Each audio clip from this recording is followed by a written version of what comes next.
மழை வந்ததுலேருந்து வீட்டுக்குள்ளே இருக்கல, அது ஊரால் ஊறி வீட்டுக்குள்ளேயும் வந்துட்டு தற்காலிக வீட்டில் இருக்கிறேன். வீடு முழுக்கு வாய்க்கால் வெட்டி தர சொல்லி அதுவும் வெட்டி தரையில.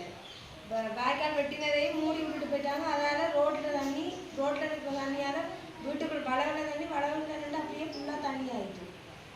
இப்போ பிள்ளையோட இருக்கல, அது பக்கத்தில் இடம் வந்து இருக்கிறோம். 11 குடும்பமும் இந்த எங்களுடைய மாத சங்க மண்டபத்தில் வந்து இந்த புயல் காற்றாலும் மழையின் வெள்ளப்பெருக்கு காரணமாகவும் எங்களுடைய மண்டபத்தில் வந்து தங்கி இருக்கின்றார்கள். இவர்களுக்கு உண்மையிலேயே நிரந்தரமான வீடு இல்லை. இங்கே நிரந்தரமான வீடில் தற்காலிக வீட்டில் தான் இவர்கள் வசித்து வருகின்றார்கள்.